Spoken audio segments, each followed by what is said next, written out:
crowd and the football alumni that were here today was really special. A lot of our new players said, wow, Coach, do they always come back like this? So that was good. When you have players that are not from here that recognize that, players that are currently on the team recognize that, phenomenal job. We are because they were. And that's for every one of them, regardless of the era. We got a chance to spend some time with those guys last night at the kind of the social. Some unbelievable stories. A lot of pride and passion for this place. We got them to speak to the team when they were at practice on Friday.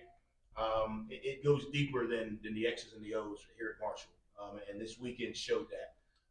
Obviously, a really good turnout from a crowd perspective. I guess Grant handled the weather from the weather perspective. Oh, that was Luke. Okay, sorry. Phenomenal weather. Really good weekend. Thank every single person that came out, tailgated. Really good. The game, awesome. Obviously, we held some guys, had some pitch counts on some guys. Offense probably had 6 plays. Defense probably had 4 plays. So what I wanted to see was how guys responded in the arena, how guys actually went out and played the game without knowing this is the next period or next play that's coming up. How guys competed. I think you saw this team's going to be special. I think you see they like each other. They like each other. They celebrate each other's successes. We've probably done the best job since we've been here of kind of bringing the team together as far as the culture piece. You say that all the time, but that's a big piece. The new guys, the old guys, the high school guys, they've all blended together well. I thought we got a chance to really evaluate some guys today. I thought obviously quarterbacks did some good things. It was really good to see Ja'Kai Long kind of do some good things in a scrimmage situation. He's been progressing really well. Same with Colin Parachek. He's been here before, but he's progressed really well in the new offense. And then I think you saw Cole and Braxton in spurts make some really good plays. And I think what happens is as we get closer to deciding, okay, well, who's the starter quarterback or who's the ones and the twos, you start to really refine the offense around their skill set. But I thought both of them did some good things. Both of them probably got some plays they'd love to have back. I think you saw some of our receivers make some plays. The big number 16 is not a tight end. He's not a DN. He is a receiver. I think you saw some of his skill sets flash. I think you saw the running backs. Jordan Houston's a newcomer that ran hard, did some good things up front. We held some O-linemen that we're waiting to kind of put them in the right position from a health standpoint moving into the summer. Ozzy is the old man, and we held him today just out of union rules. But it was good. You got a lot of the young guys, a lot of reps, which was really good. So really proud of the entire day. I thought the coaching staff did a really good job. A lot of this is new. I mean, everything from pregame routine to sideline organization, a lot of it's new for everybody. So really pleased with where we are. Obviously, I haven't got the medical report, so I don't know. The biggest thing for me is always to get out of these games healthy so we can continue to progress and take the next steps. For a guy like Marcel Williams, freshman coming in here, the spring game kind of gave him a good opportunity to show kind of his skill set. Yeah, I think, football's changed now. It's not the old days where just because you were a freshman that, you weren't going to play and you're going to redshirt, you had to kind of bide your time. I mean, these guys come in, ahead, and I think Marcel's a great example of that. He's come in physically ahead. He has a very unique skill set. He's got a knack for tracking the ball. He's probably one of the best over-the-shoulder ball trackers guys we have. I don't know if you can teach that or that's just something you got to have. Obviously, the next thing for him is obviously taking care of his body, building his body up so that he can play the season. And then also just the consistency, the consistency of showing up every day with the right mentality, understanding that every ball is not an over-the-shoulder ball, so understanding the definition of the routes, but been really pleased with him this spring. He's probably made 10 of those catches like he did down there in the end zone in practice, and did some really good things in the intermediate game as well. Coach, how would you characterize the Coach Nagy offense? If you could just explain it to people, like what are they going to see? Well, what you saw today was 4 plays or 6 plays if you count the 2 runs you were able to run. But I think it's fun. I think you watch the guys; they actually have fun out there. I'm not saying the old offense wasn't fun, but I think the guys have fun. I think the guys understand that this offense is going to be more of a There's some base stuff in it, so when you're only running 4 base passes, it kind of limits you. But it's really predicated on game plan adjustment. So if we know we're playing X, Y, and Z school, there's going to be certain plays that we're going to be able to get to that we can kind of predict. Hey, 1 to 2 to 3 from a read perspective. I think again it's fun because it's up tempo. I think it gives guys a chance like Marcel to go make a play. I think it gives guys a chance. I think Antonio Robinson made a huge play, in the middle. I think it's, you say air raid and you kind of get in the mindset of, well, you're going to throw, which you are, but the run game becomes more explosive. You got a chance for running backs to really get out in the open field and make some people miss. So I would say the best description is going to be fun. And when I say fun, not like we're going to Chuck E. Cheese, but fun like, these guys are really, stretching the field different ways. There's creativity in what we're doing, building off one stage to the next, to the next, to the next. I go to practice every day, so I know some of the wow stuff that can happen. But I do think before you can get to any of that, you got to be able to operate base stuff, and it limits you when you got one intermediate, one over the middle, one deep ball.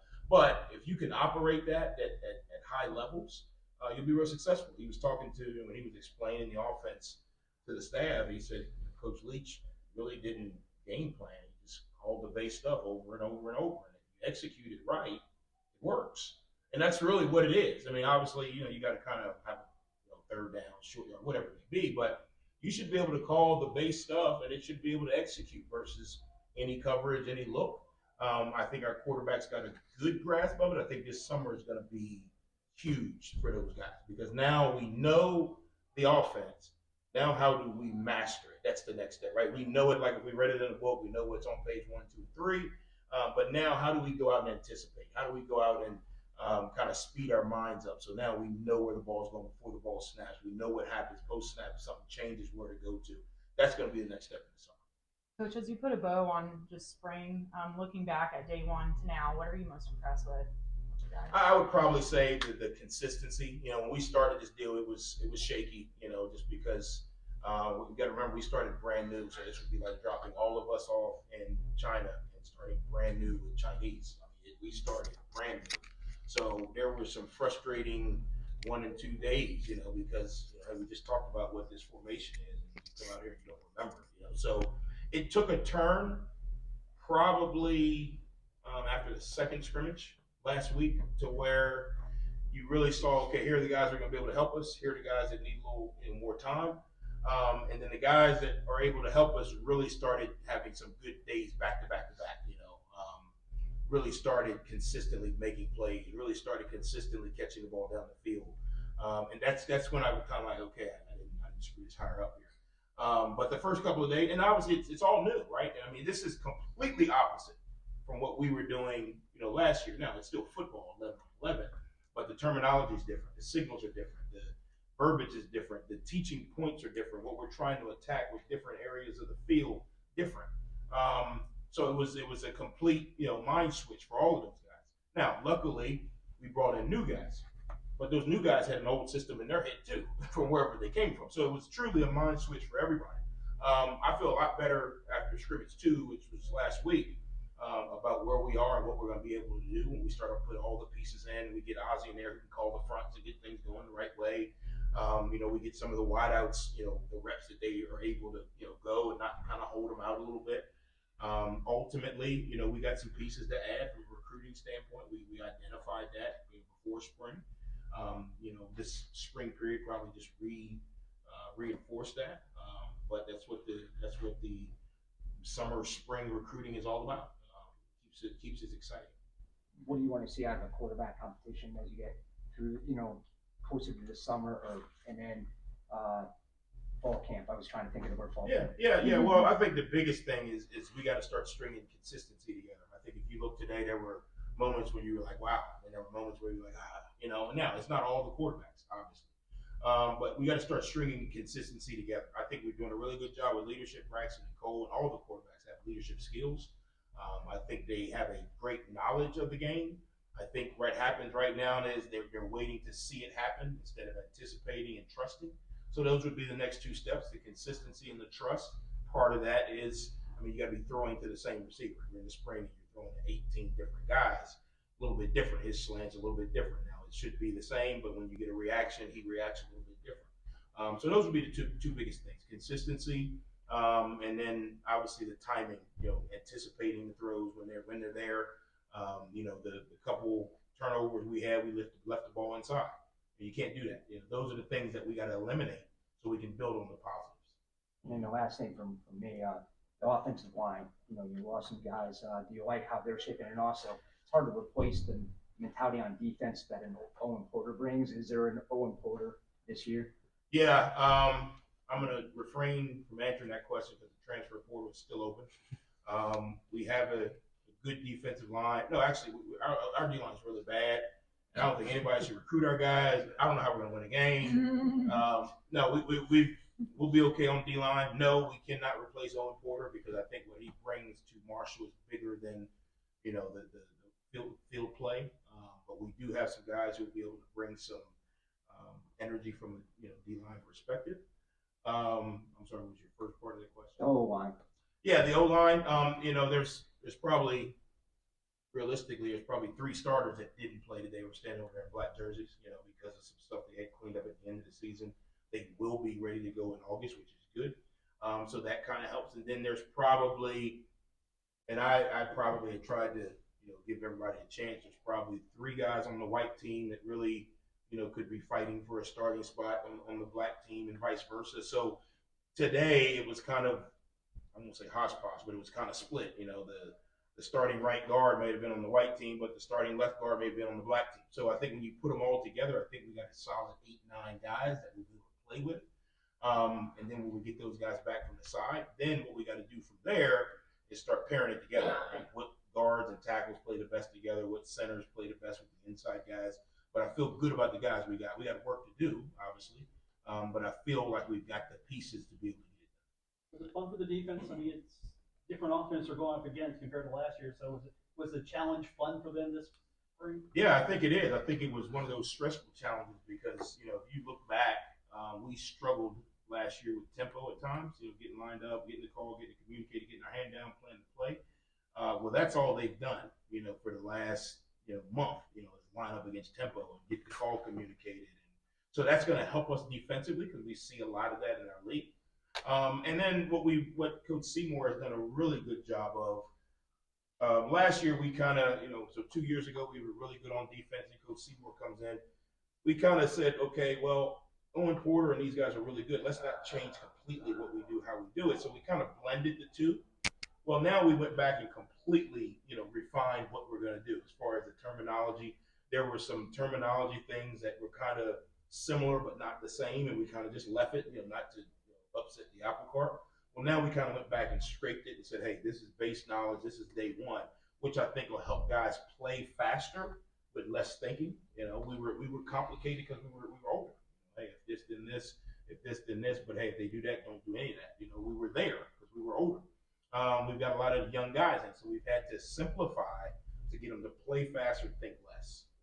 You mentioned the recruiting aspect of things earlier. Obviously, that doesn't stop during the spring practice period, but now you can focus on that.